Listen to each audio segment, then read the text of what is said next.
regular conventional, like TV cam. Yeah. But it's going through HDMI, so it has real HDMI, and then we have actually it's a Black Magic device. Oh, nice. So it convert HDMI to Thunderbolt. Oh, wow. So the quality is like 100 times better than our box. That is cool. And you're live streaming this? Is this being live streamed? Yeah, live stream on YouTube. So the quality, the optics on obviously a video camera is so much better than a webcam. Yeah. Oh, definitely. Oh, man, that's awesome.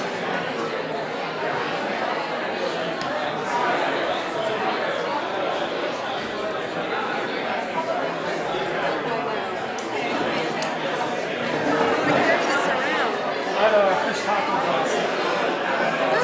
Thank you. They're sure great.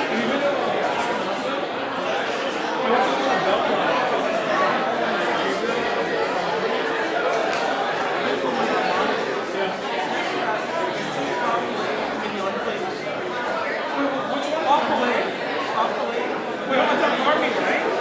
Oh, yeah.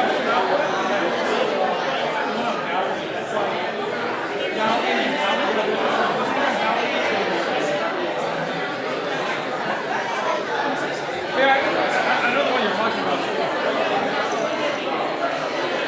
That's amazing.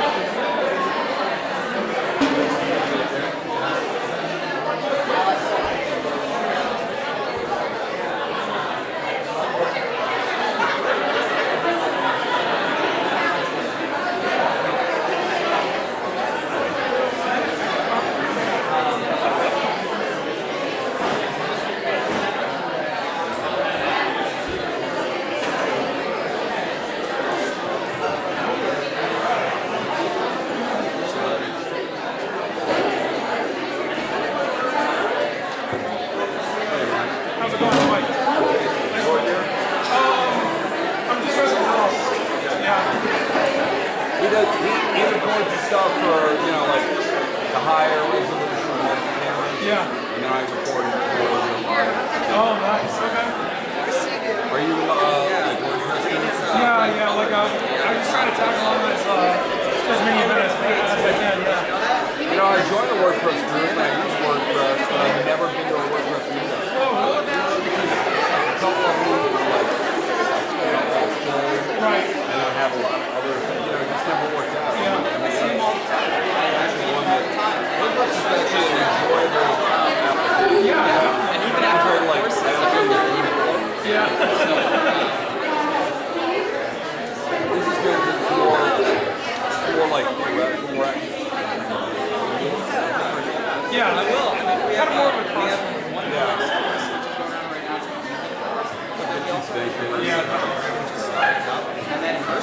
Not so nuts and bolts and all that immersive program will get I know it's bringing us some food.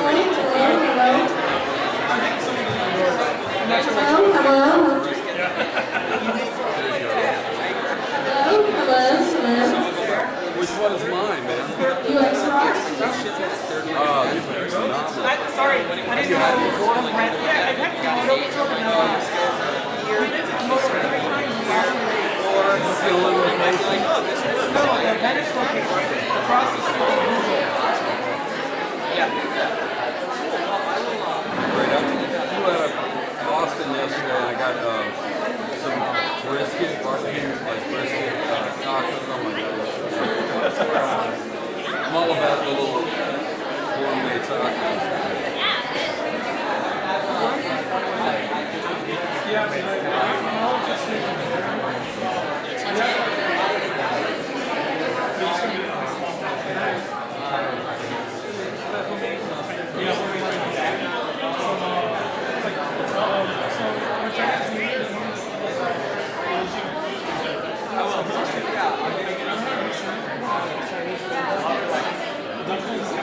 Hello everyone, welcome. I hope you have brought something to eat, something to drink, and are seated in this time.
Would you happen to want any more? I'm done. I'm sure it'll be eaten if you'll leave it here. I can't really tell what multitask.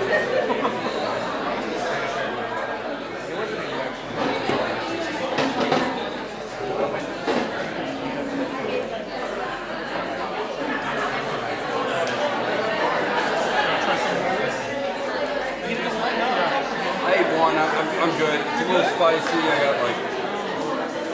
I think it's kind of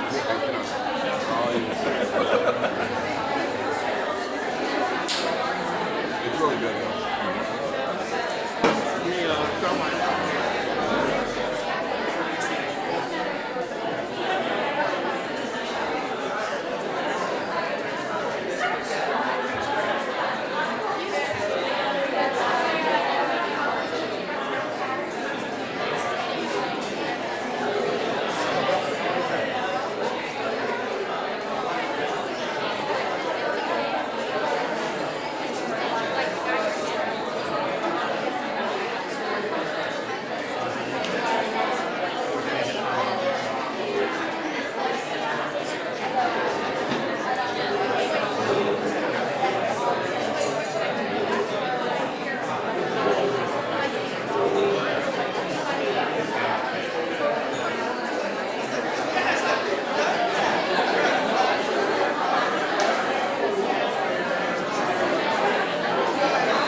Okay, everyone, we're getting ready to start now. Jason, are you ready to go? Yeah. Noel, you good? Okay. So, tonight we're going to have our sponsors talk to you and give a little presentation about who they are and why they're here. And we're going to start off with Launchpad. And I think it'll be interesting to hear what Launchpad does and what they are. And they're right upstairs too. Thank you. So thank you guys for coming. We're upstairs. We're a startup accelerator. We invest $25,000 to $100,000 in companies for a little bit of equity, and we help them grow, scale, become excellent, and hopefully hire a bunch of people around LA. Our investment focus is Los Angeles, companies that are made in LA, preference for that. We invest across the board. It's digital, mobile, social, e-commerce, pretty much everything except for clean tech and healthcare. It's pretty much all we have. If you guys are interested, you can come to our website. It's Launchpad. It's launchpad.la, and look forward to it. That's pretty much it. So I in particular want to thank them. They provided space for the one-on-one private resume reviews that Vitamin T did. So they really helped put this event, make this event happen. So thank you so much. Launchpad rocks. Okay, unfortunately our food sponsor was not able to stay. So we just wanted to call them out. The name is Komodo. You'll see it pop up here. They have a brand new space in Venice. You know where that crazy clown is? This kind of scares you? Okay, it's near there. And the food, but it has nothing to do with it. The food is to die for, amazing. You'll see the reviews and very highly reviewed, and they're not expensive. So I recommend checking the restaurant out. And then I'd like for GA to come up and talk about who they are and how they can help us as part of the UX community in their programming. How's everyone doing tonight? Great. Who is first time in this beautiful space that we call GA? Oh, that's awesome. Again, my name is Philip. I'm an instructor here. And I feel very lucky to call this place home. Not only is it a beautiful space, but more importantly, there's tons of beautiful people here. Basically, in a sentence or two, GA is a collection of 9 campuses around the world that do post-secondary education in design, technology, and business. So you can actually see we have 2 classrooms right here. One of my favorite features is that basically once you leave this space, every wall is writable on. So you'll see stuff written everywhere. We've got another classroom in the back. It's in the space upstairs. But 2 big things about GA. One of them is that, and I think I can say this with a pretty good matter of fact, that this space is sort of the center of Silicon Beach community and meetups. We have an event here basically every night around UX, big data, Rails, startups, pitching, anything. It all happens here. And as everyone is here is looking to be, or is inspired to be a UX UI designer, right? I assume I got that right. Or who here wants to be a UI UX designer? That's sort of why we're here, right? Excellent. Okay, good, perfect. I want to make sure I was talking to the right audience. This wasn't the Rails community or something like that. One of the big things to note is that part of that is building out your network and things like that. Okay, it's all. I don't want to say it's all about who you know, but it's who you know and what you can do. So GA sort of exists to provide those 2 answers. We provide continuing education in UI, UX. We have an immersive course coming up. Who here works for GA that you could talk to if you really wanted to, other than myself? Literally myself, okay. I know we've got Casey who's doing, and then Scott over here, okay. Scott is one of our instructors. So we offer courses. We actually have a boot camp coming up. It's an immersive, where you just sort of inundate yourself with UI, UX. So we offer that continuing education. But I would say almost more importantly in the education is the community. Again, this is sort of the center. So come around, introduce yourselves to us, introduce yourselves to others. Start to build your network, and from that network, I believe, is where you'll see the growth in your career. So thank you all thank you all for coming. Welcome to our beautiful space. And without further ado, Thank you so much. I appreciate that. And I appreciate your generosity of the venue and all the things you guys are doing for the UX community too. Scholarships and those kinds of things. And great working with you. So next, I'd like to have Vitamin T come up. They provided awesome one-on-one private resume reviews this time, in addition to sponsoring the event. So we owe them a great deal of gratitude. And they also, because the wait list was longer than the attendee list, we have a way of uploading your resume for a phone call resume review. So if you couldn't get into one of the slots tonight, you could still have the resume review. And we will probably repeat this event because the demand was so high for something like this event. So on that note, here's Vitamin T. Hi, so I'm Vanessa, and this is Liz. I just wanted to go over exactly what she said. We do have an online version, so if anyone wants to upload their resume, they definitely can. So just upload it, it will take a review, look at it, and we'll help you through everything to help you get in the right direction with UX. So we're a digital staffing agency, and we love front-end devs and UX designers, so definitely get in touch. We would be happy to find opportunities for you. One other thing, we do referrals, so anybody that you know, we offer a referral bonus plan, so just talk to us about that. Thank you for all coming.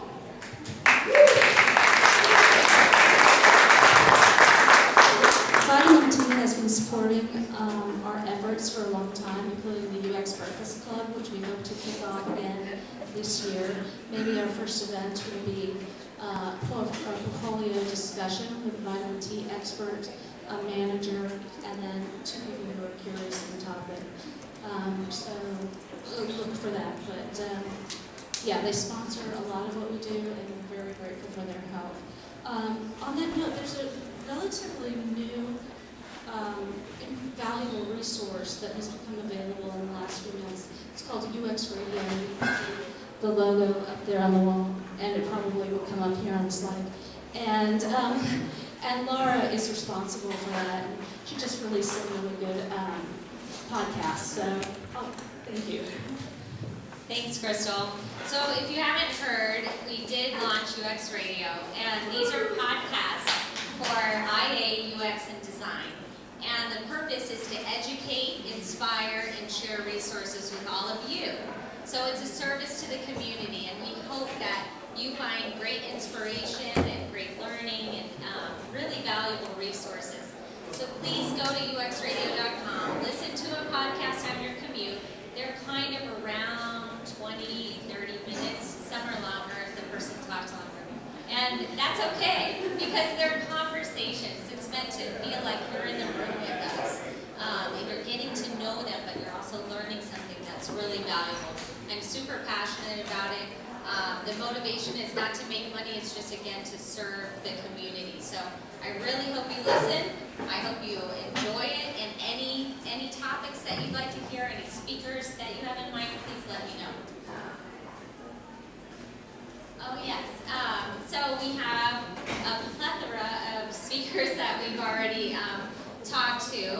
Some of those include Peter Morville. I don't know if you guys know the Polar Bear book, the Information Architecture with Lou Rosenfeld. If you don't, you should probably get a copy of that. It's amazing. And you know, there's so many guests on the show. Eric Rees with Backdups. We just released one with Dr. Susan Weinschenk. Some of you might have been in the recent LAUX. That was a little while ago, and that shares 7 motivational drivers that relate directly to UX. So there's a ton of things on there. I won't waste your time right now, but please go look. Let me know what you think. The other thing I wanted to talk about is World IA Day. That's an event coming up. It is free. It's February 15th, the day after Valentine's. So show your love. Register. We do have a wait list. There goes the sign. I knew it would fall. Well, we'll just put it somewhere else. Maybe another one by the wine. I don't know. Anyway, it's World IA Day. It's a free event, and we have some amazing speakers. We're going to be talking about local and world issues, real issues that are facing us, like low-income housing, traffic, environmental issues. And we have subject matter experts that are coming in. We're going to have workshops so you can get your hands in it. You can, practice IA with some seasoned professionals and some who are newer to the field. So it's going to be a fabulous event. We're really excited. We hope to see a lot of you there. And one of the sponsors for World IA Day is General Assembly. So give them a big round of applause.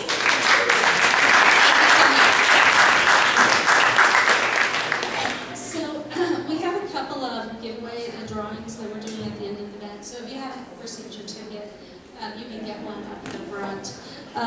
So these companies are not here today, but Notism and Proto.io are both giving away their software. Proto.io was initially designed for mobile prototypes, but they expanded way beyond that.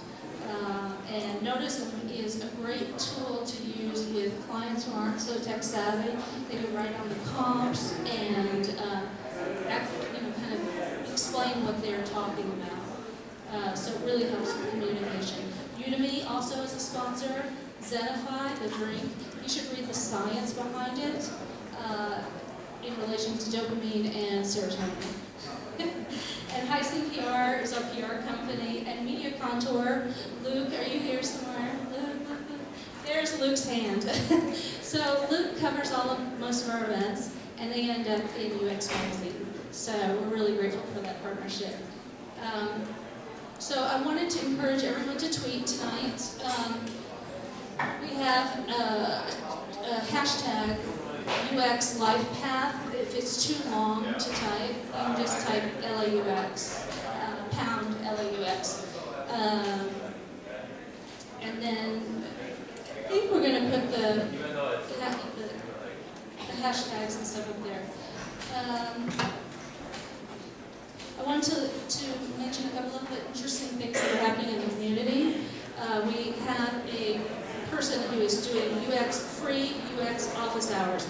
So if you have wireframes, you're not sure about them, or you want to ask questions, need some mentorship, there is a person that can help you, Sonia Lee, and you can find her on the UX calendar that I keep up. World IA Day was mentioned, that's very important. IA 7's coming up, that's also very important. Tech Jobs LA will be doing an event Saturday, April 5th, downtown LA.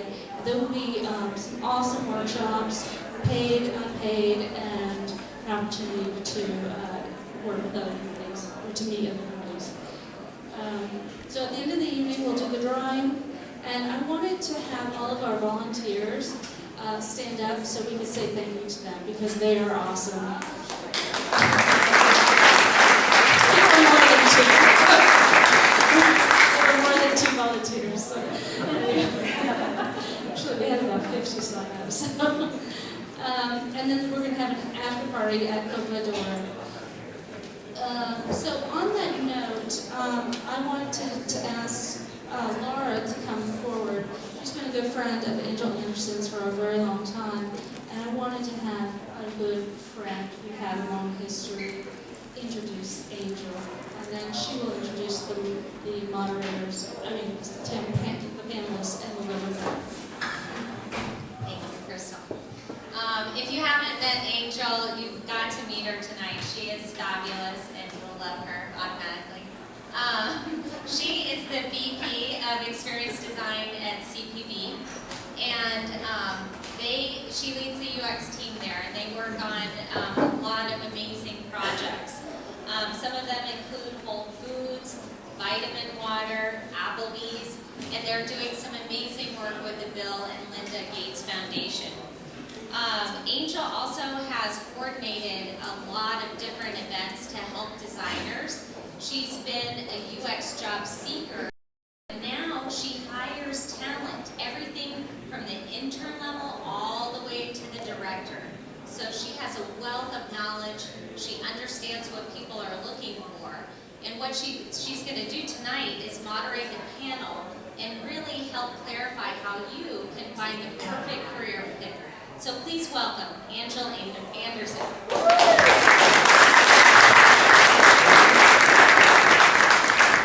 Okay, Angel, we actually only have 2 mics tonight, so the panelists will have to share. Hopefully they'll do that. Thank you, and welcome. Thank you so much for that nice intro, Laura. And thank you, Crystal, for organizing this, and for General Assembly for housing it, for all of our great sponsors.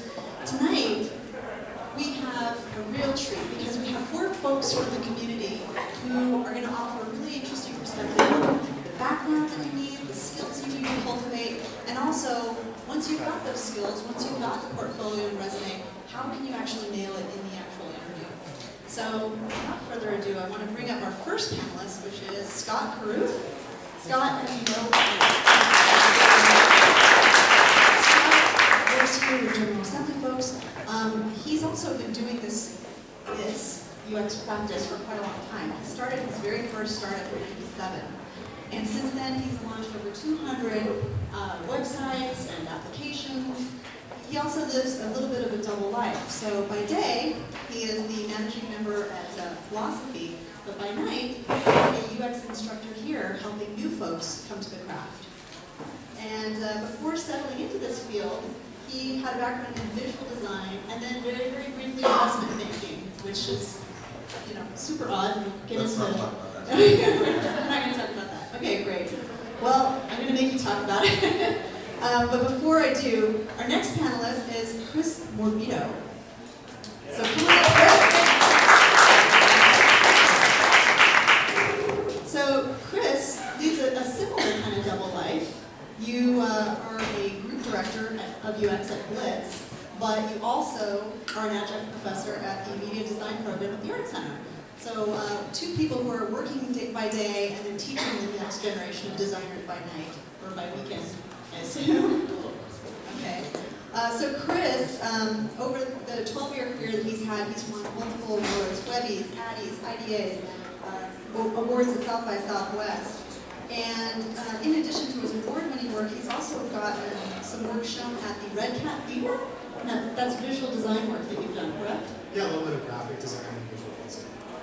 Which is interesting because your background is not visual design, you studied philosophy. Also true, yes.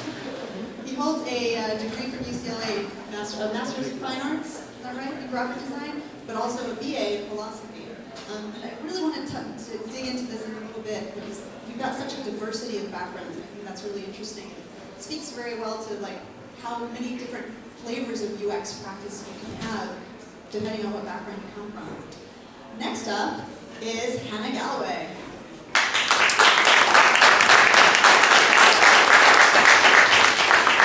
So Hannah is a UX manager at Capital Group. And like our other panelists, she also has a really diverse background. She originally studied black and white photography in school, and then honed her leadership skills working with the Outward Bound program and mountaineering. So a little bit of an outdoors woman, but then recognizing that her creative potential could be best put to use in UX, she sort of built a second career for herself. And I know that that's probably of interest for many of you guys who might be in a position where you're thinking of career shifting into UX. Maybe you've heard that there's a lot of jobs in UX right now. What does that mean? So I think it's really interesting to have Hannah up here because she's one of those people who's really successfully made that transition. And now she's running UX teams and has done so at interactive agencies, enterprise software companies, and most recently for financial services. And last, but definitely not least, is Chris Chandler.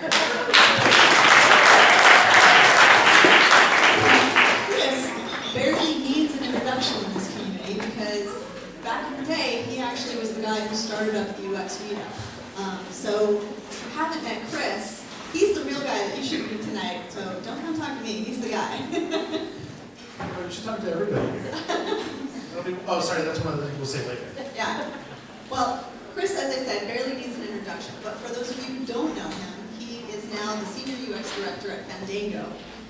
He previously was the lead at Disney, was it Walt Disney World Orlando, where he was working on the Magic Plus band. I don't know if you guys have heard about this, but it's like the next iteration of your FastPass, but it's also your room key, it's also your credit card, it's also tied to your photos. An amazing, amazing experience coming out of the Disney Interactive team. Spooky and magical.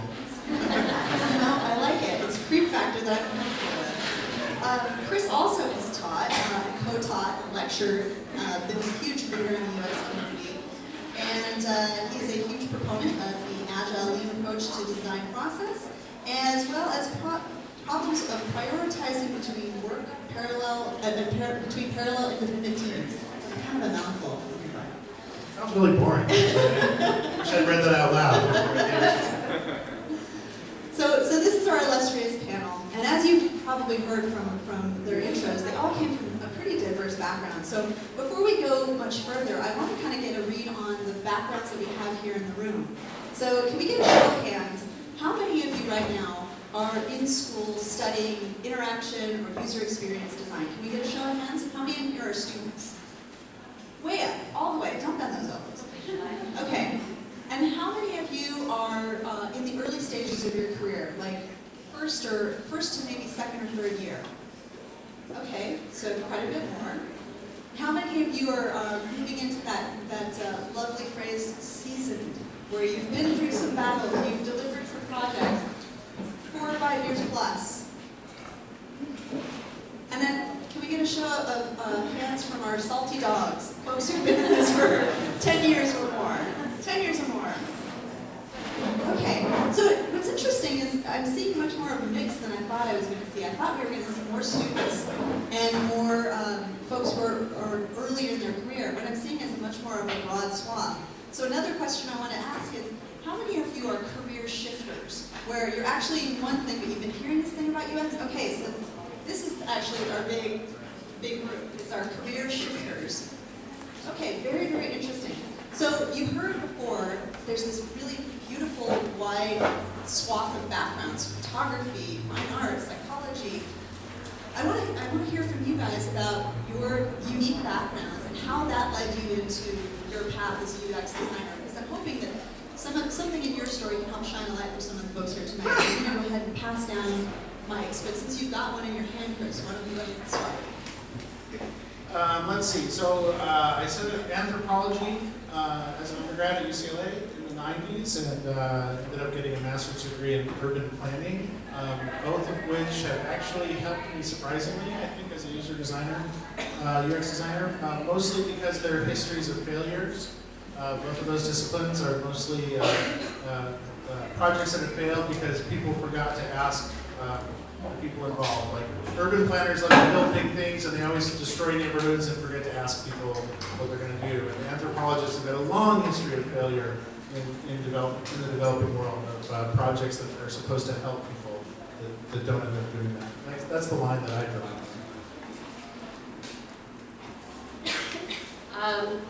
So I come from sort of an academic background, but I early on in university decided that it wasn't kind of real enough for me. And so I decided, as much as I love photography, which is something I still love to do, I also really love being outdoors. And so I chose to combine those two things. And you know, choosing a career being in the mountains and taking pictures led me into leadership. And so, for me, leadership is, there's sort of two components to what I do. One is the sort of people aspect of it, which is understanding people and how they behave and what they do, and also, you know, there's a lot of really interesting leadership opportunities within that. So I would say my background was very circuitous, not particularly academic, although I do have a pretty kind of heavily academic background. That wasn't what led me into it. It was more sort of people and opportunities, and of course the creative opportunities as well. I guess circuitous would be sort of the word of the day. It perfectly describes my background, or I guess my path to user experience. I completely fell into this, completely by accident. I was studying philosophy at UCLA as an undergraduate, and I needed a part-time job, and this was in the late 90s, and everybody was making websites, and I found myself a job doing this thing called, well, at the time, IA, and then later user experience. I was like, wow, this is pretty cool. And I went from, in about, of course, in 6 months, went from being convinced that, my life path was as a philosophy professor to really wanting to investigate this new thing of user experience design. And, from sort of one, kind of skipping stone to another, I got into the discipline, into the practice, and then after about 7 or 8 years, I got a little stir crazy, and I went back to school to do my MFA in graphic design, because it felt like that was for whatever reason, that was sort of a niche that I needed to scratch. And so I did that for a few years, and then did a little bit of graphic design work professionally, and now my practice is really split between, well, primarily user experience, but then also this kind of sort of minor, I guess you could say, of graphic design. So I think, user experience, maybe more than other flavors of design, is almost by definition broad and interdisciplinary. And so although my route was definitely not planned or direct, I think it's worked out okay. I concur. Yeah, similar experience. I actually got into making websites because I'm an entrepreneur and I wanted to build a business when I was very young, and there weren't very many ways to do that when you don't have money when you're 12. So there's this kind of new thing called the internet, and I decided that was the way to sell. I didn't even have a product. I just wanted to make a company. Yeah. That's coincident. I guess it's ironic. I was 12. I was selling children's furniture. First business, all kids furniture. Don't go there. So I kind of learned the skills to build this business, but really I also was learning how to design and learning how to program. And what I soon found out was that I could make more money as a consultant doing these things than my actual business. So throughout high school and college, I worked as a freelancer, either programming or doing graphic design, and then some digital marketing. And I just sort of got bounced around all these different aspects of creating for the web, building businesses on the web. And ultimately, I decided after a brief stint in investment banking that that was the thing that I liked to do and I was best at. I was kind of bad at finance stuff. So I. You were only 12. Oh, well, by then I had graduated. But yeah, Junior high. right. Well, we started when I had that realization that I wasn't going anywhere in the field of finance, and I'm still doing this freelance anyway. It was sort of like,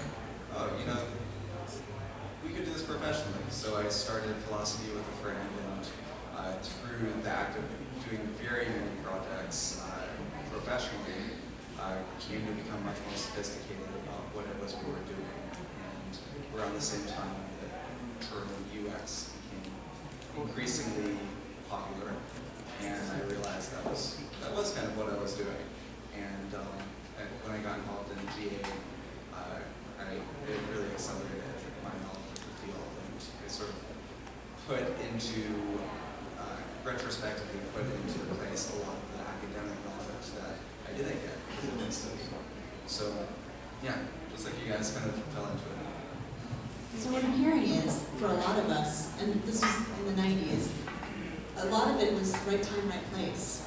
We were kind of poised to become the new digital experts because there weren't very many people really doing it.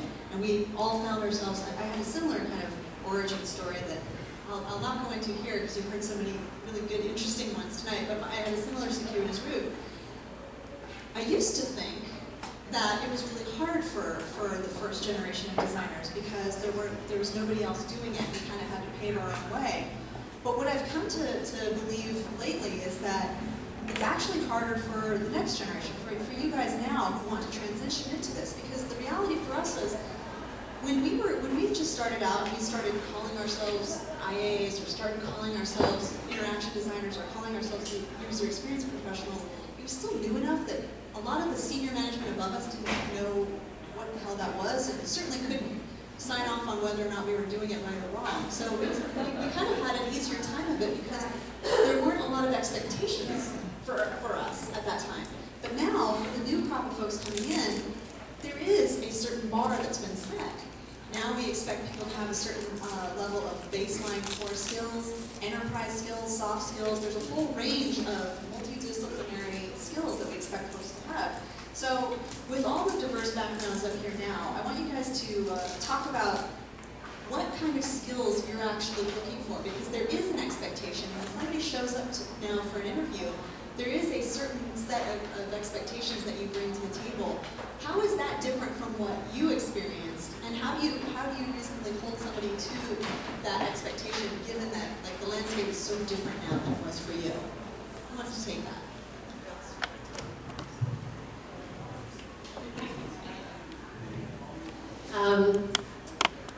So first of all, I'm going to address sort of your original premise, which is that it was easier for us.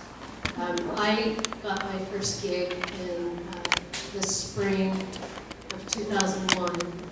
So for those of us that remember what was happening in the spring of 2001, it was when everything was imploding, certainly in tech. So I didn't benefit from the 90s other than by kind of watching. What I didn't say in my intro is I also was lucky enough to be able to stay home with my kids for 5, 6, 7 years between, freelancing as a photographer and working in the mountains and getting into sort of more interactive design. So I had gone back to school in the year 2000 and 2001. Everybody was getting fired, and nobody was getting hired. And I would say that it built a lot of empathy, I think, for me in terms of, I got given a good opportunity, and I worked hard to get that opportunity, I will say that, but I also, there's always luck and there's opportunity, and so I was lucky and I was given an opportunity and I got to do some really interesting work doing what I wanted to do. And I always try to remember that, because I think that whenever you're starting out at anything you do, that's kind of what you're looking for, right? And so I will answer the question in saying that for me, it's very much about being able to have a good conversation with somebody. I'm always interested in people being able to present themselves professionally and having a curious mind and having kind of an affect of lifelong learning. But if I get along with you and I think you're interesting, I'm more than happy to try and provide an opportunity. All right, I'm going to try to answer both questions too, since you started that way. So there's someone in this room actually who, back in the go-go days of 2000, got a job in this field after a weekend of reading the Polar Bear book. So I think it was easier for us. Now, she also had a library science degree, and also she wasn't a slouch, but I mean, that was basically enough to talk her way through the UX portion of the interview process. And she was very interesting to talk to, so to Hannah's point. I think for me, I mean, the skills are the skills. I don't think there's a mystery as to what the skills are, right? Like, I mean, Is that true though? I mean, I don't know. For the folks who are career shifters, can I see a raise of hands? Do you know what the skills are? Okay. I'm looking. I mean, I'm going to assume that anybody that I hire knows what a wireframe is and how to make one, knows what a sitemap is and how to make one, has some ideas about how to get user validation of ideas, and whether that's down and dirty guerrilla usability testing or more formal methods or ethnographic. Like, you have some idea of how to actually connect with an audience and kind of learn what you need to learn as a designer. You don't have to know everything. I'm just saying these are the things you have to be familiar with, right? You have to have probably some experience sometimes with analytics. Is like one way that you approach that. I think so. Those. I don't know. You guys will tell me if I left something out. I mean, it's a pretty short list. You know, like, and then there's some more specialized skills, right? Some people who have an information studies background might have some deep knowledge of like taxonomies or search engine optimization. Not just SEO, I meant more like how you tag your content so that it's findable. You might have some navigation experience. I think that's pretty much it. I might have said, let's see, some process flows. I'll say that. You said that's it, but you've listed off a lot of things. 10. It's a small list. I don't think it's a big list. It is definitely a multidisciplinary craft, and there are a lot of different areas that you have to be prepared to get into. And I'm going to read off a list to you. This is from Jared Spool's talk about building unicorns. If you guys aren't familiar with Jared Spool, he's a big name in usability, and he's now working on creating the Unicorn Institute of building multidisciplinary legion of user experience designers. So he's actually broken the skills that we need down into 3 segments: core skills, enterprise skills, and soft skills. So I'm going to read this list out to the panel, and I would love to see your faces and your reactions to this list. So, core skills: user research, information design, information architecture, interaction design, visual design, editing and curating, copywriting, design process management. Would you say that would you say that that's, I've seen some wrinkled noses and some turned up lips. Okay, so talk a little bit about any 3. You know, I think understanding business, and I think understanding of sort of cross-functional disciplines, right? So, as a UX designer, I work closely with content people, and I work closely with visual designers. I think, in some ways, I would challenge that list. And at the same time, I think everything you were saying, Chris, is if I was sitting in the audience right now and I hadn't had a job doing what we do, I would find that intimidating, right? Because I was like a lot of staff and some of it was super technical. And so there's sort of that balance between being able to understand and speak to things, but really, if you're just trying to get started in the industry, you know, having a good curiosity and a base of understanding is a good place to start, and being able to reference what Chris just talked about, even at a very basic level, understanding what that means. You mentioned business knowledge. So that that first list was just Jared Spool's list of core skills. There's also another list that he says are key for enterprise skills, starting with business knowledge, domain knowledge, ethnography, social networks, technology, marketing, use cases, analytics, and agile methods. I mean, yes, true, but that's not really a helpful list, at least for me. And the reason why is, well, at least when we're looking to bring people onto the team at Blitz, we're not going down a laundry list of deliverables. You know, can you demonstrate proficiency with process flows? You need to have a certain kind of basic core competency with those things because that's a fact of life. But you know, and maybe this is a bit hippie of me, but I have to zoom out a little bit. And you know, if you think about user experience design in the broader design context, it's a pretty new discipline. And yes, there are expectations, but neither is there this sort of established canon of knowledge that everybody can agree on all the time. If you ask 10 really super experienced user experience designers what that list should be, you probably get 10 radically different answers. And so what we try to do is, you know, acknowledge that there's, you know, the ground is shifting a little bit with user experience, and that's as probably it should be because the medium is shifting a little bit.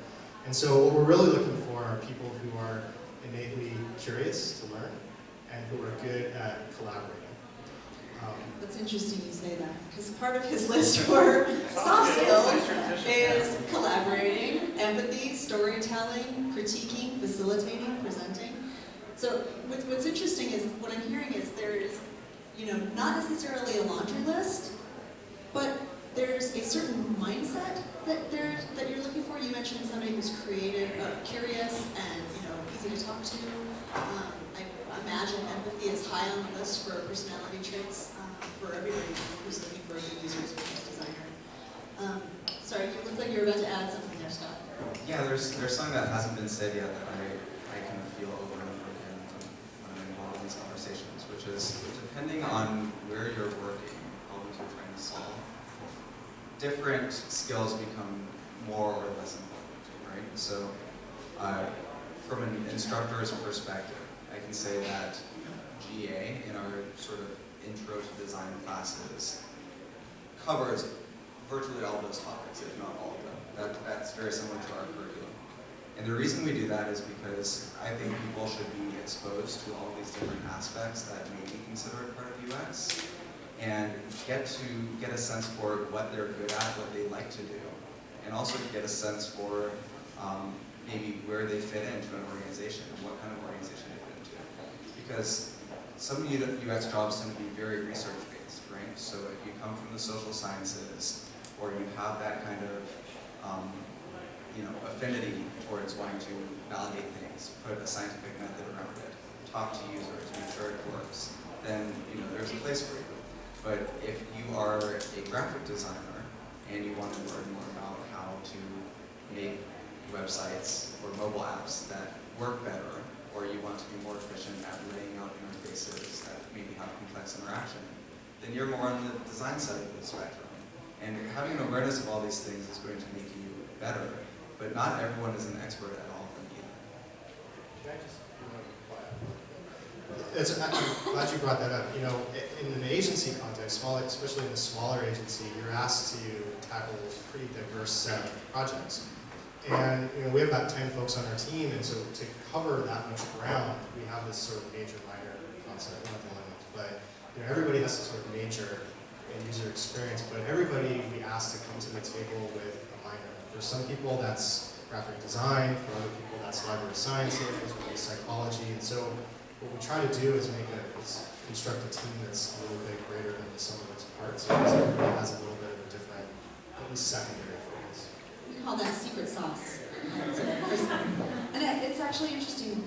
One of the things that we, are proud of when we look at the people on our team is, this person comes from a game design background, or this person comes from a sonic design background, or this person comes from a philosophy background. And I think that, particularly for the folks who are career shifters, one thing that I would say is really embrace what you've learned from that career and how it can apply to this new second career venture, because there's a lot that you can kind of take with you and package as, a gift for empathy or a gift for storytelling. So if you're like a video producer right now and you're thinking about getting into this career, that visual storytelling that you have from video production can come in handy, really, really well in a user experience context, because then you can tell a story in that new medium. If a picture tells 1,000 words, then a video is like a Tolstoy novel. While we're still talking about backgrounds, I want to ask one of the questions. We posted a thing where people that were attending could send their questions in advance. So here's a question from the audience about backgrounds. Since CX, UI, UX is still a relatively new field, what do you consider the minimum level of education and/or experience required to call oneself a user experience designer or an interaction designer? So I'll start, just because I probably have the least formal education. It's interesting because, I've been reviewing, so I started half of my career I spent in agencies, then I moved in-house and worked in enterprise software, and now I'm working in finance, so it's a fairly diverse profile in terms of recruiting, and I've been reviewing resumes and hiring for years. For me, anyway, the education piece is not that important. So I always think of resumes as, your resume is really designed just to get you an interview. And so you want to make your resume interesting enough for somebody to be able to pick it out of a pile, or, it's not really a pile anymore, a digital pile, something that's going to stand out in some way. And I think sometimes I'm a little bit an outlier here, but you could have a master's degree in whatever, and it doesn't, it might be interesting, but it might not be. So whether you went to Stanford or whether you went to nowhere and just had a really interesting life, that's what I'm looking for, right? Because it's really about what you have to contribute and how you think about things. To me, that's the most important thing. And I've found some really interesting people that, they might come from, I don't know, just some really kind of different and diverse backgrounds, or they may have spent a lot of time traveling, or they may have a lot of different sort of a mix of all of that. Maybe the one thing to me that's interesting is your creative side. So what sort of creativity are you bringing to the table? But relying strictly on kind of your education, where you got your master's degree or whatever, to me is Yeah, I completely agree with that. I don't think, it's rare to see programs. This is a new phenomenon that you can even get a degree in a specifically related field. You'd be lucky to be in a standard educational institution, take a handful of classes that are really germane to what you're going to do in your professional life. A couple of weeks ago, a couple of months ago, we had Don Norman down in Los Angeles, and he had this great point about one of the primary responsibilities of the designer is to figure out what the right question is. And I just have to say, this question is not the right question. Who cares what you call yourself on a resume? I don't even really understand it. Like, I can call myself a ukulele player because I've taken 2 lessons, right? Like, who's going to say you're not a ukulele player? I'm a ukulele player because I've been gigging for years, right? Like, I think, like, that's. I don't even really understand it. Like, I look at a resume and I say, have your previous jobs had anything to do with user experience? Have you been responsible for front-end development? Have you worked on? Did you do wireframes? Did you do user research? Did you code? To me, and I'm going to take this slightly further afield. I feel like. I'm actually not even sure at this point if UX is a thing, by the way. I'll just get that out there. That to me, I think that there's the disciplines and what's really required in business that I see all the time are a business focus, a product focus, a technical focus, or a design focus. So I tend to sort the UX designers that I work with into those categories mentally, right? Are you somebody whose deliverables really communicate visually? Are you somebody who really understands the essence of the business problem and can communicate to the stakeholders like that we're trying to accomplish this goal, right? Or are you somebody who can actually put out a prototype that shows everybody how this thing is going to work? To me, those are kind of like the big buckets that I kind of sort people into. To me, I think you should think about, it's not about who you're going to become, it's about who you already are. Which of those things appeals to you, you feel passionate about, are you already doing? If the answer is none of them, or maybe you like research, there's other possibilities, but I mean, I think you shouldn't become a UX designer because you heard there were a lot of jobs. I just don't believe in that. I think you should follow your bliss. Follow your blitz. Follow your bliss. Nice segue. Yeah, I don't know what I could add to that Chris didn't just say. I mean, it doesn't really matter at all, what kind of, I guess, formal education, I guess, could help, but not having it could never hurt. I mean, we're looking for something that's much bigger than that. We're looking for, again, how you approach problems, how you're able to interact with the different people on the team that you're going to be asked to collaborate with in close quarters, and what you sort of bring to the team by way of other interests and skills. If that happens to have come, by way of formal education, great, but if not, it's really no difference at all. So it sounds like in terms of classes or education, there's no one like cutoff line that you have to do X before you can call yourself a designer.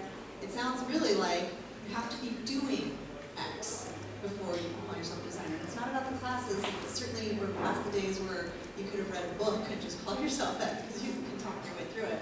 A good illustration of that for us really recently was we had a guy apply for a UX internship. He had just graduated with a degree in biology from a fairly prestigious university where the sciences were well respected. But biology, nothing whatsoever to do with user experience design. But shortly after his graduation, he went to an event similar to this one, I think a friend dragged him to. And the talk about user experience kind of lit a fire in his soul. And he went back home and he started giving himself assignments like, what would a website look like for a restaurant that was a speakeasy and a shoe store? Go. And he designed the website for that. What would a mobile app for a fragrance look like? Design a website for that. Go. And he kept giving himself problems to solve. And they were completely just made up. He just made up clients for himself, but in doing so, he created quite a nice little portfolio for himself. And he sometimes went all the way down to going and creating like interactive prototypes for stuff. As part of our vetting process for interns, we give out a design challenge, and we actually made a full click-through prototype of the entire thing. And it was really impressive because here's this kid with zero education. He'd started soaking up everything he could from blogs and books and podcasts, and giving himself assignments so that 6 months after graduation in biology, he had a nice little portfolio of user experience design that he could now trot around, and he was able to get an internship, a paid internship, at a fairly prestigious agency that now is going to be a stepping stone to his next paying job, and the next one, and the next one, and the next one. So he was able to call himself a user experience designer that very night because he went home and started doing user experience. And I think what we're saying, what I'm hearing is, it's like being a musician. You're a musician when you pick up an instrument and play. This is a craft. So you are a craftsman. You are doing your craft. Correct? Yes? Nobody would pay to hear me play the ukulele. That's a different story. Okay, so now I want to transition. I think we've covered everything about like the skills and the kind of skills that you need to have to get to an interview stage. Now, let's move ahead in this journey together and talk about once you've got the interview. There were a lot of questions that Crystal very kindly put together. I'm not sure where those questions came from, but there were a lot of questions about the interview itself. So once a person has somehow managed to shine through the stack of digital stack of resumes, and their portfolio had some nugget of gold that stuck out, and they were able to get the interview. Now let's talk about that stage and what can go right and what could go wrong. So the first thing I want to ask the panelists, what is the most common mistake you see people making when they finally get in front of you for an interview?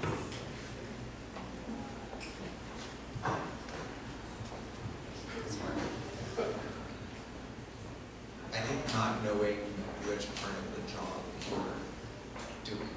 right? So if you come in and all of your experience is on the research side, but you still have this very general idea that I'm a UX person, I can do card sorts, and I can run design studios, and polish off the interface, and I can do the front end. But really, you're not that great at any of those except research. That's probably the biggest mistake you can make, is not knowing where you fit into this UX puzzle.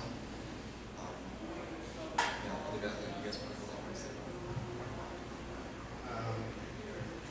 This is gonna sound, trying too hard.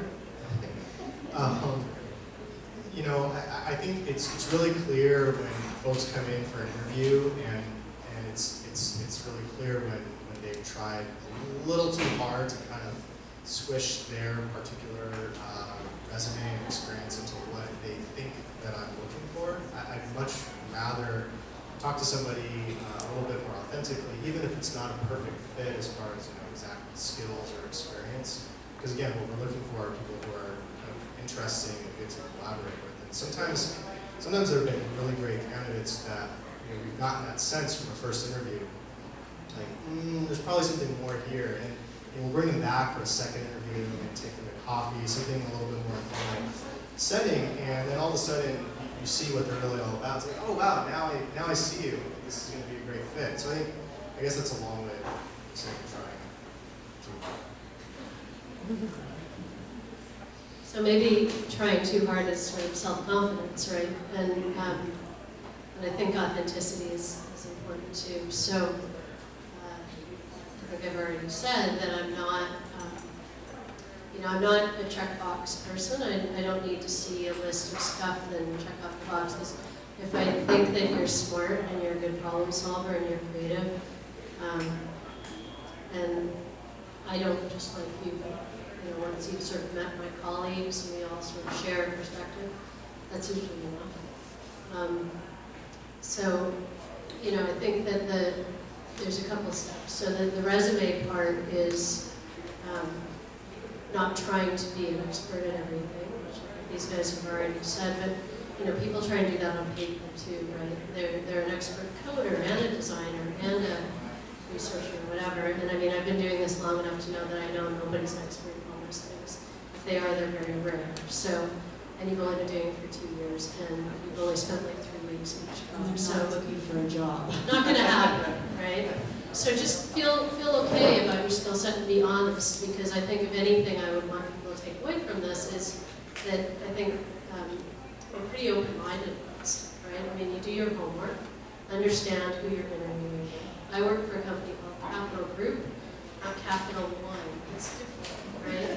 Like you think that's a basic one, but know who you're interviewing with, know the business, and ask questions. So if I ask you if you've got questions for me, it's really great if you actually feel comfortable enough to ask those questions. I'll say for me, that's a deal killer.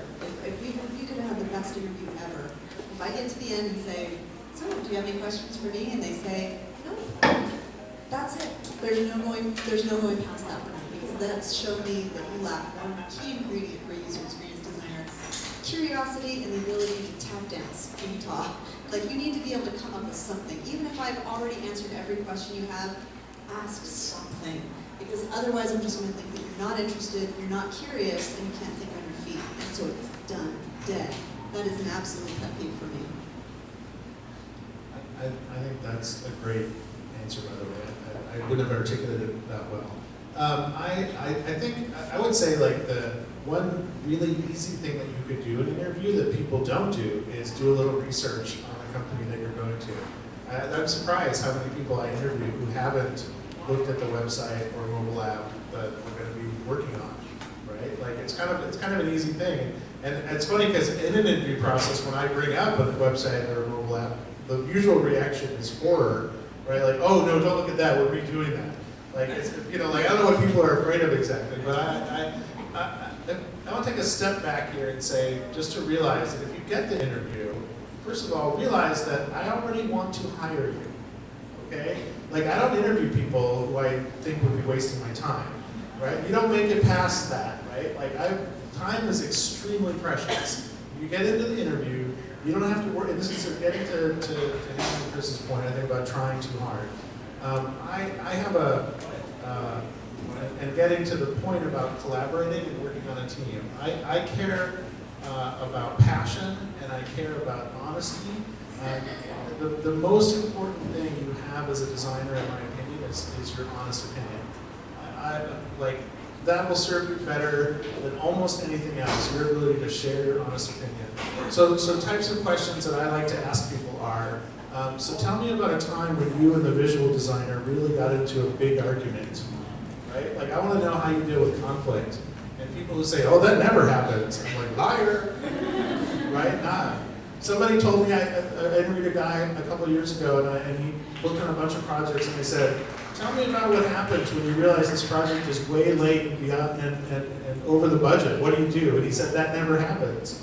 I was like, no, sorry. This interview was going great, but I mean, you've worked on a lot of projects. I know you've been there, right? I'm asking you to be honest with me and to be real. Or tell me about a time that you were doing a user research study and they said something that blew your mind. That was like, that you did something so stupid in that design, and they actually said something that made you realize how stupid you were, right? Like, I'm not trying to trick you. I'm not asking you, again, don't try so hard to sell me about how great you are. I've already seen the resume. I work with fallible human beings every day. Like, I'm asking you to be real. I think that's just something that, and again, I already want to hire you. Don't relax a little bit and be real.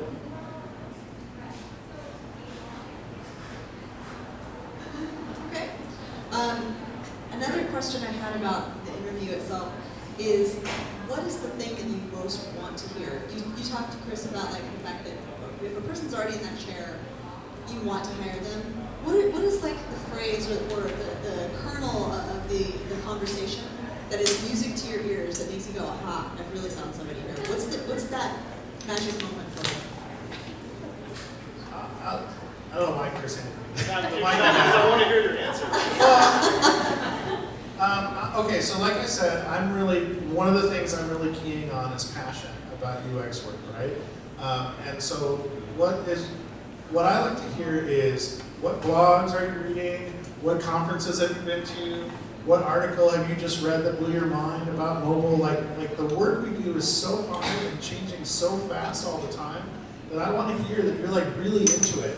Like you're trying as hard as you can to get your mind around what the hell is happening in this world today. And I've hired people who were iffy in the interview who then said, oh yeah, well I read Jared Spool's UIE notes, right? I'm like, okay, then you're in my sink or swim category.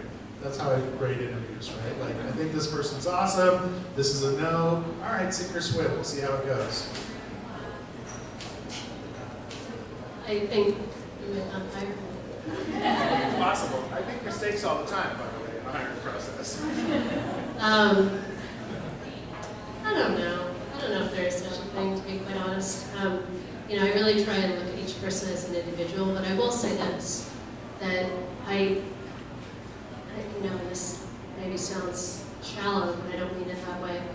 I have a pretty good idea within the first 2 minutes whether this is going to go well or not. And if it doesn't go well, and I'm completely willing to be proven wrong. But if it doesn't go well in the first couple of minutes, I'll try and just because, we've got an hour booked and I've got other stuff to do.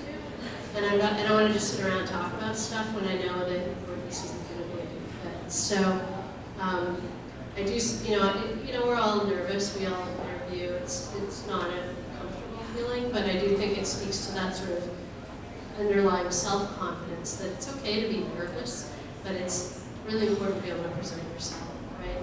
And to be able to be authentic within kind of your nervousness or whatever. Because in the first couple minutes, if it's not a good fit, it's not going to happen. I go hygiene. This is a little bit what Anna said and what Angel said a minute ago about asking the questions, but I'm looking to see if you're going to be a good fit in our team, and I want you to want to know if you're going to be a good fit, or if our team will be a good fit for you. I want people to be to kind of come on board on that first day and be kind of super genuinely excited about joining the team without too many reservations. So it's really important to me. It's not even so much just about asking questions, but it's sort of, it's really more about a conversation and less about a sort of one-way, me asking a bunch of questions and hoping that you have really smart answers for that. Because the last thing, again, we're trying to build a team, right? So the last thing we want to do is hire people who are really awesome, but just for whatever reason, you know, our team's not a good fit, and leave after 6 months, or 8 months. That's not good for anybody. And so that's a really good kind of indicator one way or the other in the sink or smoke pile, I guess for us. Yeah, I would agree that if there's one thing that you could say, well, I think you have to say two things to really win. One in the category of, you know, the craft and maybe your experience with Yeah, sorry about that. I'll hold it closer. So if you can ask me a question like, hey, have you seen the Jobs to be Done framework? What do you think of how that can be integrated into UX practice? And I haven't heard of Jobs to be Done, then I'm going to be impressed. That you know something that I don't. That's something that is always a good thing to say in the interview. And the other thing pertains to the culture, right? So if you say something that might be dangerous to say in an interview, in another context, it fits with our culture. So I appreciate it when people swear in interviews because we are a very casual culture. When you show up in a suit and tie to our company, it's probably not going to be a good fit. But there's some places where, if you show up in sandals, you're in trouble, right? Most places probably. But that's, having an understanding of our culture and then genuinely being part of it goes a long way. The other thing is if you say something like, last night on Reddit, I saw something, right? That's kind of another cultural indication that, you're our people. So these things are important. Other than that, it's really hard to, have that magic follow. What about portfolios? First of all, have you ever hired somebody who didn't have a portfolio?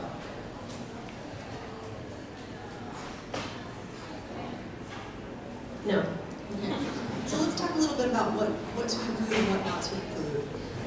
Especially for the folks who are coming from a different background, you might have a lot of work that's not necessarily user experience work.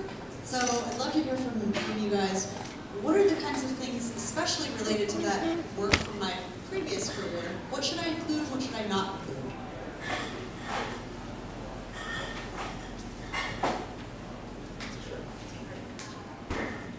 I don't think I've ever hired anyone. I mean, I've hired some interns who didn't have a portfolio, although even they generally, again, have at least had a class or some educational stuff they could bring to bear.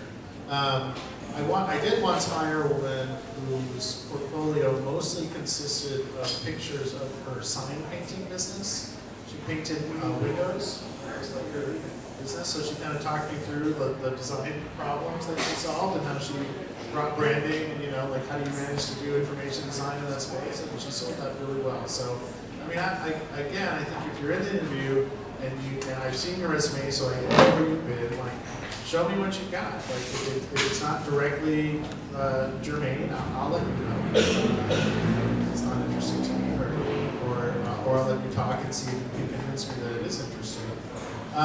What should be there? I mean, that's one of the, again, it's like, I feel like that's not the right question, right? Like, the portfolio is supposed to show me that you can do work. So if you want to show me a Word document or a PowerPoint that you did, or a wireframe, even if you think it looks crappy, some of them do. I think I'm just trying to get a sense of what you really can do, and again, it's about being honest. So if you don't have a portfolio because you haven't been paid to do this work, I mean, I think your internship story was a perfect one. I've definitely hired people who got work in their portfolio of stuff they did for themselves or for a friend as a project that was not, for some group or company or nonprofit that they were interested in. I've had people present like, hey, I redesigned the Yahoo homepage just because I was interested in it. You know, I don't think, you know, I personally, and by the way, I have the worst, in fact, practically zero portfolio myself, so I think I'm on the far end of this conversation. I don't, that's not the thing that's going to convince me. And I mean, sometimes people really are awesome, and again, in that graphic design, visual presentation mode, and you know, there's nothing, you know, a beautiful deliverable is a beautiful deliverable. You'll get credit for it, but I don't think people should get hung up on what you don't have. Just concentrate on what you do have.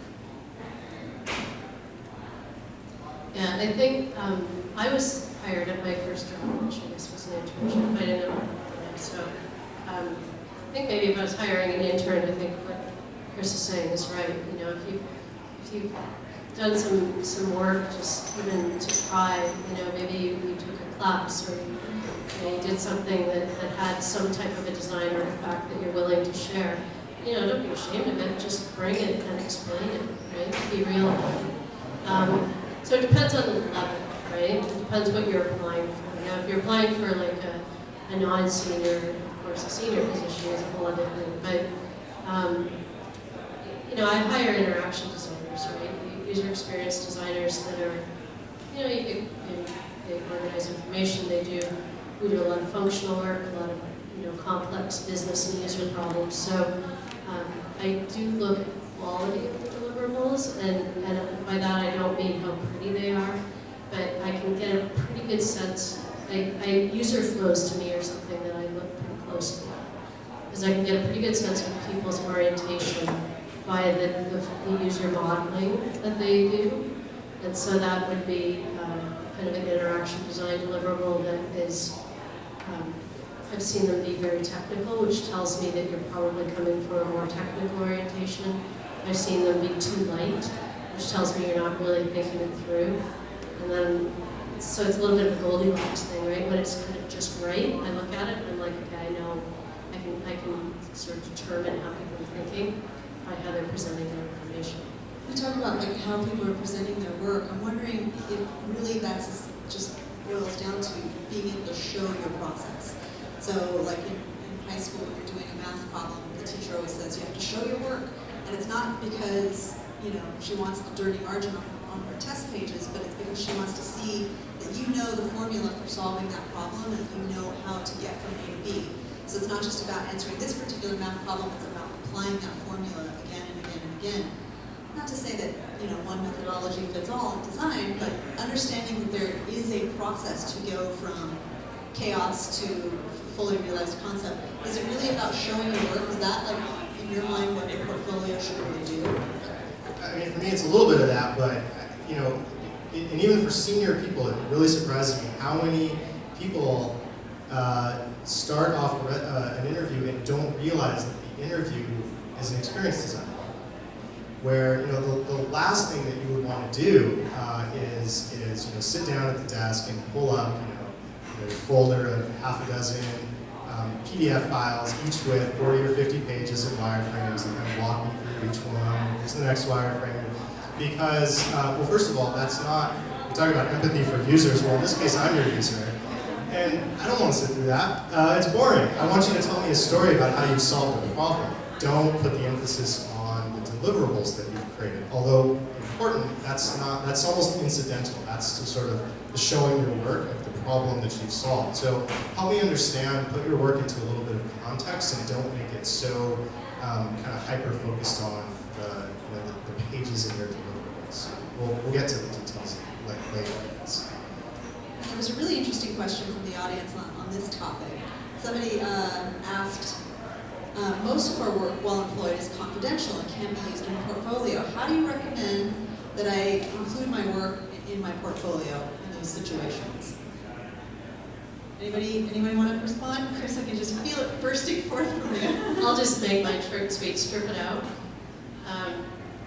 You know, I'm interviewing for a position right now, and I was looking at somebody's portfolio, and it was like, every single thing was like, well, I'm NDA, you know, I can't present it. And, you know, we've all been in that situation, but I think you can present your work without giving away the confidential information.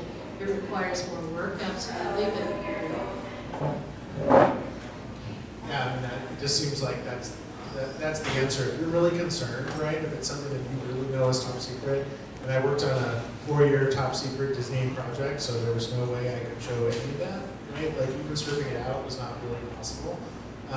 So I mean, it kind of depends on how comfortable you are. I mean, it's a little bit of a game of chicken, right? Like the sort of the professional rule of thumb is you could show somebody in an interview something that you wouldn't post online, right? Like as long as you don't leave it behind, you know, you kind of have to you have to have an understanding of exactly how sensitive that information is. I've also been in situations where somebody showed me something and I thought to myself, wow, if they're showing me that, like, would they be showing my stuff in their next interview? So it's a tough one. I think when in doubt, I think you're better off not showing it. I think you're better off stripping it out if you have the time to do that. Sometimes that's a difficult choice to make, but what about sanitizing it? Like, can you blur out certain key pieces of it so that you're showing, you know, kind of like the broad strokes, but not necessarily giving away the ghost? Do you think that that's possible or realistic? Because if all of the work that you've done, for example, is like military mission critical jet fighter engines, let's just pretend, you know, there's probably stuff that's like, not just like NDA, but like you could get thrown in jail for showing. But if that's the only work you've got in your portfolio, certainly there's got to be a way to like scrub it, so that there's certain things that you're showing that are about your process, but not necessarily here's the actual control panel for the gunship. and that's kind of what I'm talking about stripping it out. You have to use your judgment on that. So it's not stripping it out of your presentation. No, I mean sanitizing making it it not identifiable. Sorry, that's what I'm stripping it out. So not, you know, if I look at it, I don't know what the brand is. I don't know, you know, it's a very interesting flow.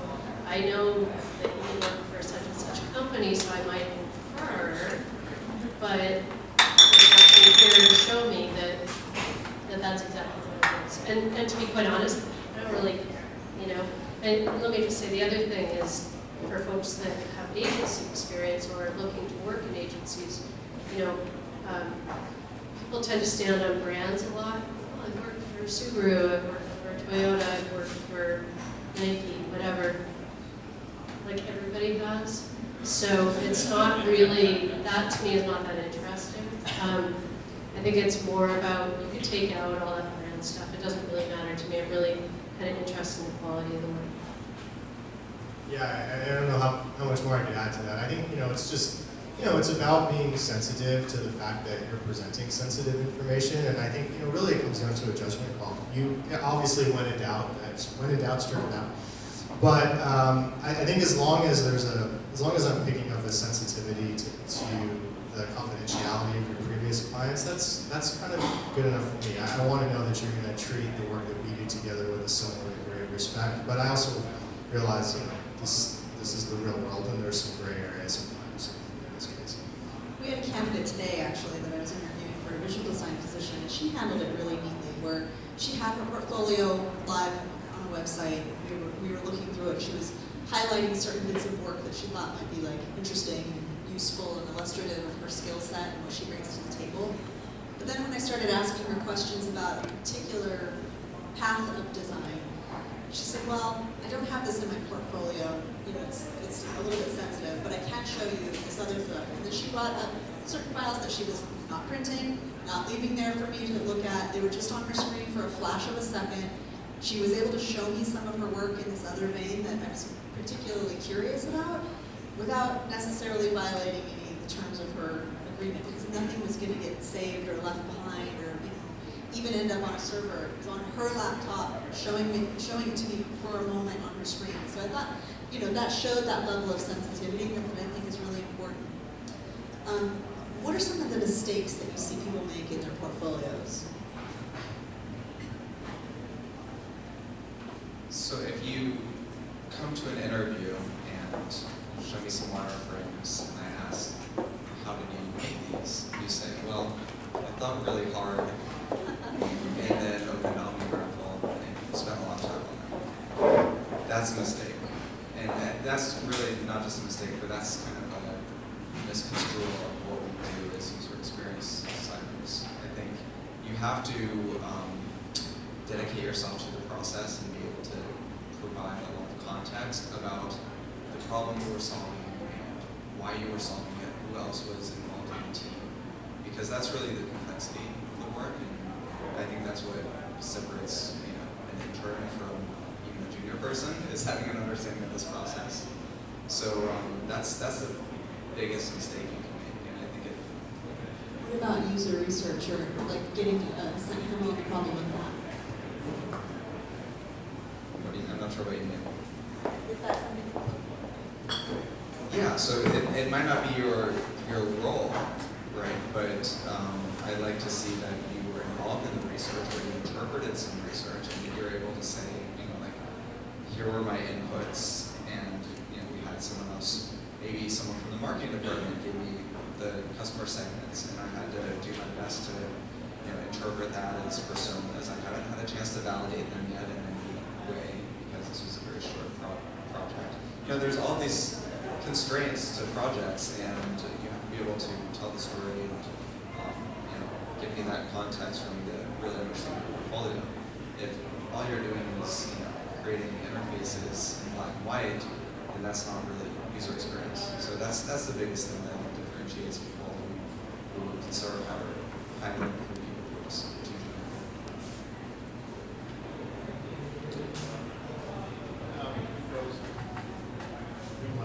Let's go. I think you sort of touched on it, Chris. One thing that I see people do is they have a lot of one kind of work. And it's like, here's one set of wireframes I did, here's another set of wireframes I did, here's a third set of wireframes I did. And sort of like, okay, get it, you can use OmniGraffle. Like, you know what I mean? Like, I'm not really sure. But I want to, I think I'll go in a different direction, which is, so, people walk around, right, and you're going to an interview and you're just absolutely terrified, and you're thinking to yourself, I'm a fraud, and they're going to figure out in the interview that I'm a fraud, right? Like, oh my God, if they look at my stuff, it's ugly and it's old and I don't even like it anymore. I mean, everybody's thinking that, right? And it's a really hard thing to do, but it's also a really easy thing to do, which is you should show your portfolio to one of your friends. Right? Like, go ahead and work that out a little bit. Do a little user research. Hey, I'm going to this interview. Can you look at my portfolio? Here's how I was thinking of presenting it. Like, it's extremely awkward, so you need to pick somebody that you like, and then you'd be willing to return the favor to. But I think that's, those of you who've heard me talk before about peer mentoring, I think that's a really easy thing that you could do to just check yourself a little bit, because it's easy to get all spun up in here about what's supposed to be in that portfolio and what it shows. And just see, hey, I'm going to show this, what do you think? You'll get some really good feedback. I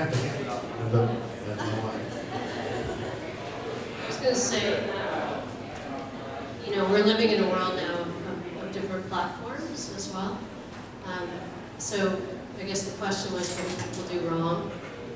Maybe a really good thing to think about is being able to reflect different, that you're thinking about different platforms. So if you're going to show a wireframe on a website, what does that look like, in a more responsive design? Are you thinking about that sort of thing?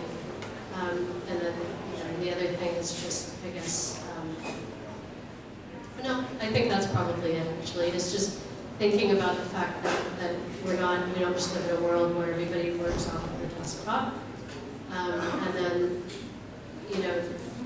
there's, of course, the idea that people do prototypes, which is also interesting.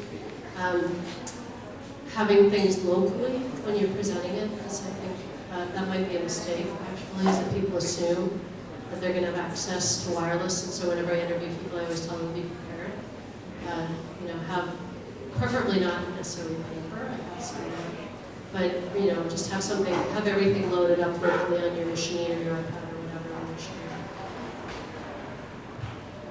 Yeah, again, I mean, it gets back to this idea of contextualizing your work and de-emphasizing deliverables, and really looking at that portfolio as a design challenge itself. Again, I can't say enough how important it is that I understand how you approach a challenge, how you're able to kind of synthesize inputs, articulate what the challenge is that you're solving, and then how you solve it. And then from there, anything that you put into an OmniGraffle file or InDesign file or you name it is almost incidental. That's the artifact, that's the sort of evidence of your thinking, but I kind of want to know why it's there and how you got there. So I guess that would be the one thing. Well, it looks like we're winding down on time, so now I'm going to shift it over to you guys in the audience to ask any questions that you might have. I see already a ton of hands going up. So you guys saw your hand first? Yeah, can you come up to the front? Just, sorry, that's going to make it hard for you, so you might want to just...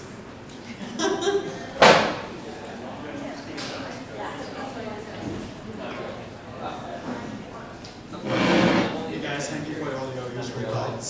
So I just want to know more about UX research. So what advice would you give to someone who's interested in being a UX researcher?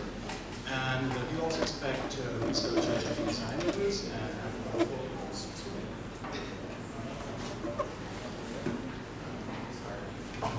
I'm a big fan of the Cooper methodology, and for those of you who haven't read Design for the Digital Age, I think it's going to probably end up becoming like UX 101 de facto textbook for designers. But what's interesting about it is you don't actually get to design in the book until like I think the third chapter, or the third like actual section of the book. It's organized by the different phases of digital design, and a huge part up front is about setting up a project and then setting up your research, figuring out how you're going to get the right participants. And what I love about it is that it takes your research and helps you figure out how to connect the dots from your user interviews into creating user personas, into creating context scenarios that are going to lead you to your requirements, that are going to lead you to a solution that fulfills that persona's goals.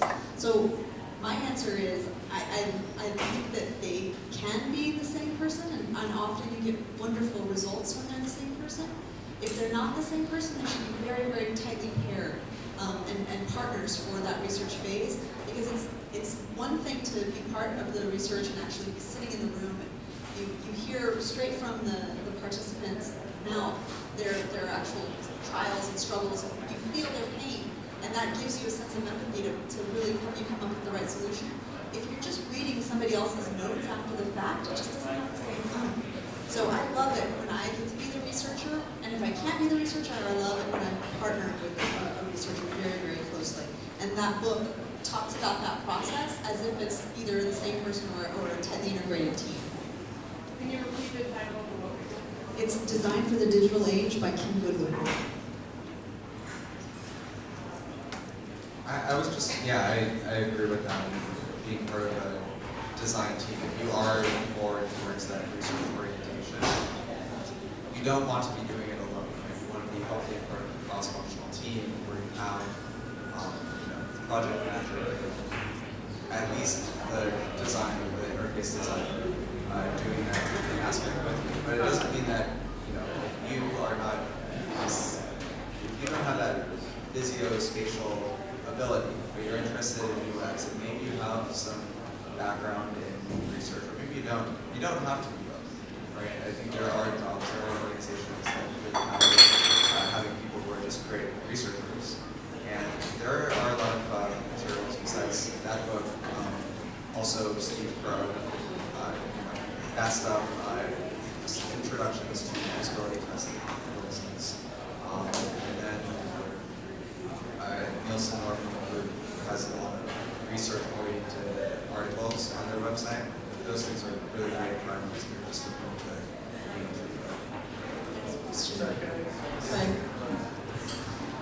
Sorry, I just wanted to say that if you, to be a specialized user researcher means you're really working on a large team, right? In probably an enterprise, academic, government situation where there's a lot of people, or you're consulting for a large team that needs to fill a specialized role.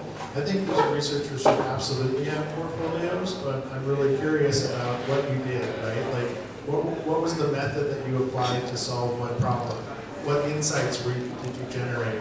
How did that play into the design? How did it work with iterations, right? Like that, those are the key. I don't need a researcher to work with many.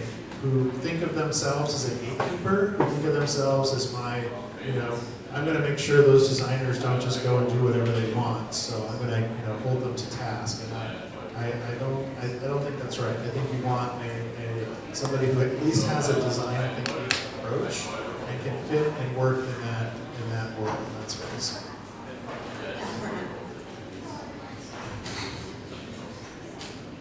Hi, I'm Jen. I have a question for you. How do you get over the hurdle of the job requirement, say 5 years ago? Say, like for me, I come from a visual background, 20 years of visual background. I don't have 5 years of UX experience, but I have skills that translate well into the field. So how do you overcome that hurdle? So I think that think of job descriptions as being like a laundry list, right? It's a letter to Santa. It's a letter to Santa. Right. Yeah. So I wouldn't if it says 5 years. You've got transferable skills, and you can sell those transferable skills. That's where I think the self-confidence comes in, right? So we've talked about a bunch of these things, but just maybe to summarize, know the job you're applying for, know the company that you're applying to, know why you're interested, and figure out what you've got to offer, and then just go, right? And don't just go for one. Figure out what's a good fit for you and just go do that and keep trying until you come up with something that's actually going to work for you. Because the more you interview personally, and maybe I shouldn't admit this, but I think even when you have a job, you should always be interviewing for jobs because it's the best way to sell yourself and learn how to sell yourself. So when you get a gig, and you're like, and then, the economy tanks, right? Or whatever. You just never know. So I do think that being able to summarize your skills, being able to sell yourself, being able to relate to other people are the skills that you should have whether you got a job, right? So don't let the job description stop, but be educated about why you're doing it. Unfortunately, we have time for one more question. So you are next. In terms of portfolio, I know that coming in with a bunch of loose artifacts is a horrible user experience. However, I just want to hear each of your opinions on if you prefer, and if there's pros and cons to actually building a standalone website for your portfolio, as opposed to using something like Behance or Dribble.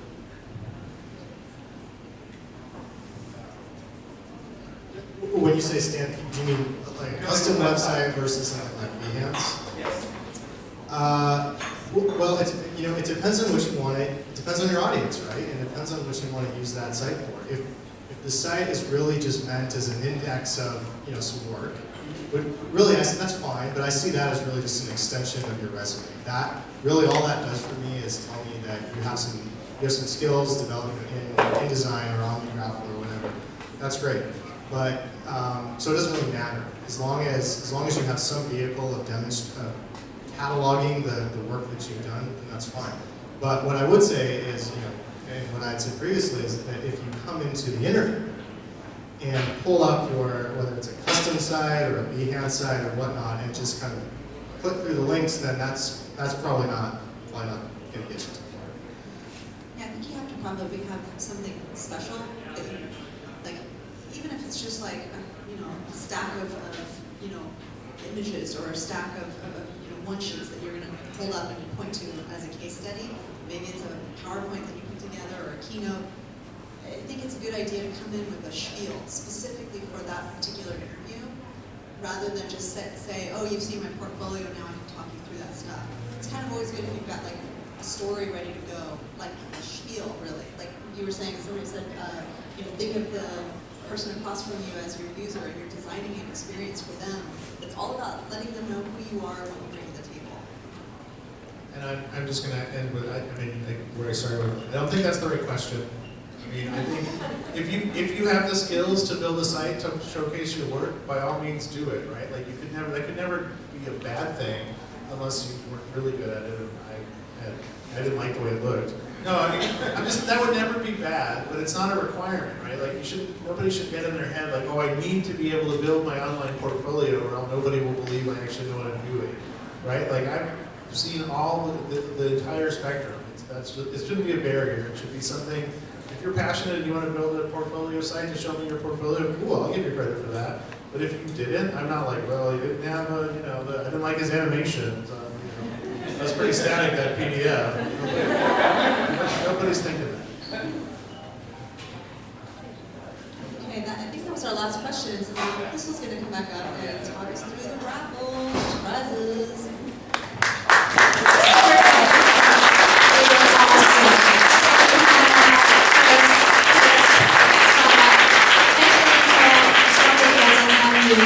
Not only participate in this event, but just the fact that you're here in LA means everything, right?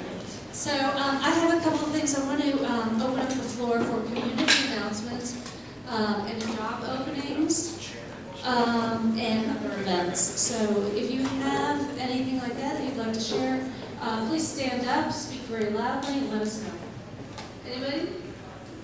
Nothing? No job openings? Nobody's looking? All right. I haven't looked at our job listing recently, but I'm pretty sure UX is on it. Maker Studios, we're out in Culver City. We are a next generation technology and media company, and we're the largest provider of online content to millennials. So basically the biggest channels on YouTube we represent. If you go to makerstudios.com/careers, and it is responsive, so you can whip out your phones right now and look at the careers. UX design and tech. If any of these coders or hiding among the crowd, we are definitely looking to hire. And I'm not official HR, I'm just fan of the company and a buyer and a person, so I work there. Okay, great. Anybody else have a comment or anything? So I wanted to let you know, in the spirit of Valentine's Day, which is coming up, we have these wonderful, cute little cupcakes that say, I love #UX. So please, there are a bunch of them, and maybe, drop by and get one. So we're going to do Lars can help with the drawing right now. And then I wanted to remind everyone that we have an after party at Cookadora. Do you want to see it? Do we have a listing of the first slides of what we're giving away? We're giving away notice. Okay, so why you can tell the thing and I'll click the ticket. Okay, notice them first. Notice them. And that's an annotation software that you can use with clients who are less tech savvy. They can write on the comps or whatever it is that you give them. Okay, so the last 3 digits usually is what we're looking for. So 448. Woo-hoo! Actually, we stay seated, and then later on, I need to get everyone's email so I can send this to the company. So congratulations. Okay, next notice. Last 3 digits are 432. Who do we have? Woo! Okay, we'll touch base in a second. Very cool. And notice them, 441. 441, 441. Oh, what's going on? Oh, they left. Try for that. All right. 501. 501 for notice them? 501, 501. Okay, they left. 483. 483? Oh, there we go. Where? He's over there in the grass cutter. Okay, here's Oh, one. I lied. Okay. Oh, no, that wasn't. Is Oh, that's not it? Okay, no. Oh.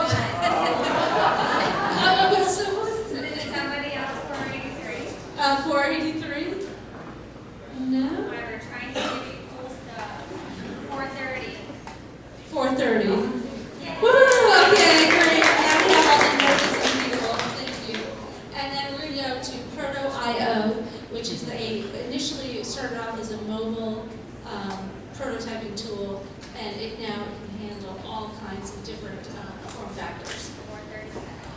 437? 437?